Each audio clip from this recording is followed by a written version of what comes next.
Faktor yang mempengaruhi perkembangan anak usia dini. Anak usia dini berada pada masa keemasan atau sering disebut dengan golden age, masa di mana pertumbuhan dan perkembangan terjadi begitu pesat dan menakjubkan. Dan masa inilah yang akan menentukan perkembangan anak selanjutnya.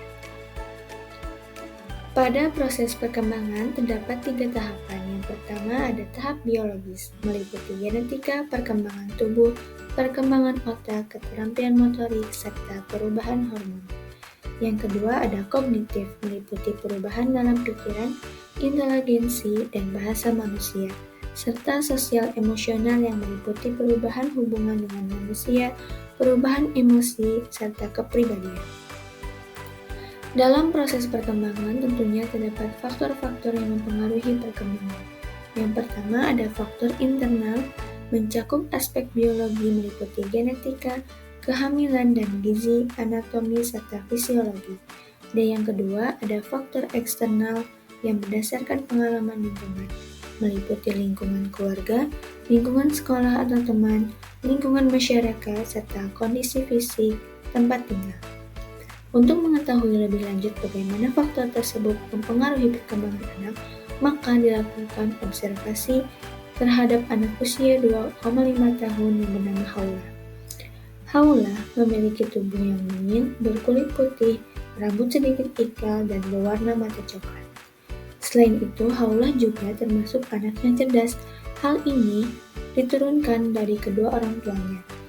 Berdasarkan ilmu antropobiologi, karakteristik dan kecerdasan dapat diturunkan melalui gen dari orang tuanya atau dari garis keturunannya seperti kakek atau nenek.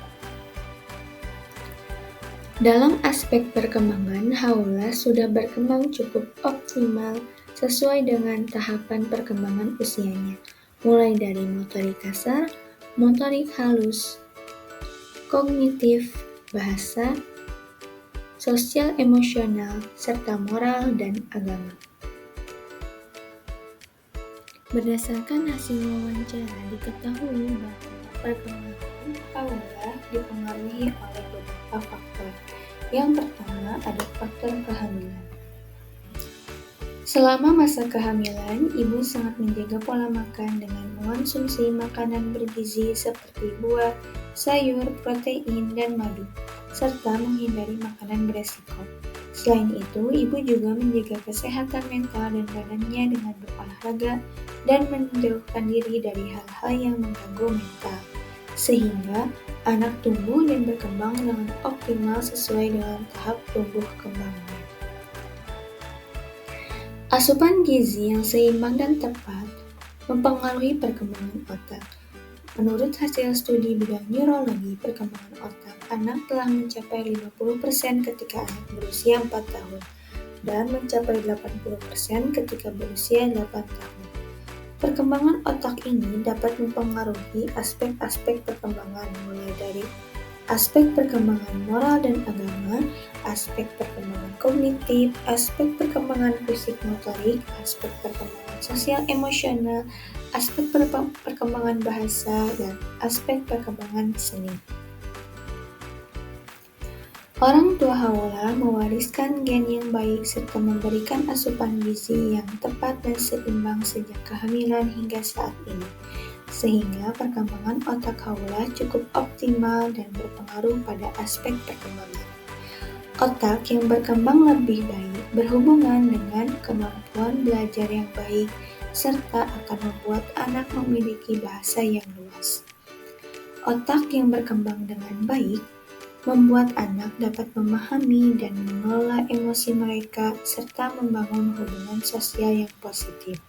Selain itu, perkembangan otak juga mempengaruhi keterampilan kemampuan motorik yang baik, sehingga dapat membantu anak dalam menjalankan kegiatan kesehariannya.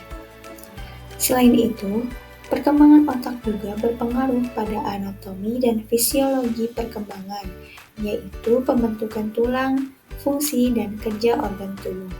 Ketika otak berkembang dengan baik, maka otak dapat memberikan sinyal pada sistem otot dan syaraf, sehingga dapat menstimulasi perkembangan motorik. Selanjutnya ada faktor lingkungan. Haulah berada dalam lingkungan yang cukup baik yang dapat mendukung perkembangannya. Ketika lingkungan mendukung, maka akan berpengaruh pada otak dan aspek perkembangan. Dari lingkungan keluarga, orang tua Haulah menerapkan pola asuh di mana ibu dan ayah terlibat langsung dalam pengasuhan, tidak membiarkan anak bermain sendiri, dan ketika bermain dengan temannya, maka orang tua akan mengawasinya dan menemaninya. Selanjutnya ada interaksi dalam keluarga. Tak hanya orang tua, namun anggota keluarga lainnya pun ikut andil dalam perkembangan Haulah, seperti mengajak ngobrol, mengajak bermain, dan lainnya. Di lingkungan keluarga, mereka menanamkan kebiasaan-kebiasaan yang baik dan menjadi teladan yang baik bagi Haulah, sehingga Haulah dapat meniru perilaku baik yang mereka tetapkan. Seperti halnya teori perkembangan yang dikemukakan oleh Albert Bandura, yaitu bahwa individu belajar dengan mengamati perilaku orang lain. Selain itu, orang tua Haulah juga mendukung perkembangan Haulah dengan menyediakan fasilitas bermain yang cukup, seperti alat-alat permainan edukasi, lalu melibatkan anak dalam kegiatan sehari-hari seperti kegiatan mengepel, menyapu, membersihkan kamar, dan lainnya. Selanjutnya ada lingkungan sosial. Anak dilatih untuk berinteraksi dengan lingkungan sekitar. Bermain dengan teman sebaya atau teman yang di atas usianya dapat melatih perkembangan belajar anak, seperti pada teori Piaget. Piaget menyatakan bahwa perkembangan kognitif anak dipengaruhi oleh interaksi aktif dengan lingkungannya. Namun terkadang lingkungan luar juga dapat memberikan dampak negatif kepada anak, seperti tingkah laku buruk. Berdasarkan pengamatan yang dilakukan, Haulah sempat menunjukkan perilaku buruk, yaitu menangis sambil memukul. Hal itu ia pelajari dari lingkungan sekitarnya. Lalu selanjutnya ada lingkungan fisik. Lingkungan tempat tinggal Haulah masih aman dan dapat digunakan oleh anak-anak untuk bermain, untuk berlari, dan lainnya, sehingga anak dapat bergerak bebas dan bereksplorasi.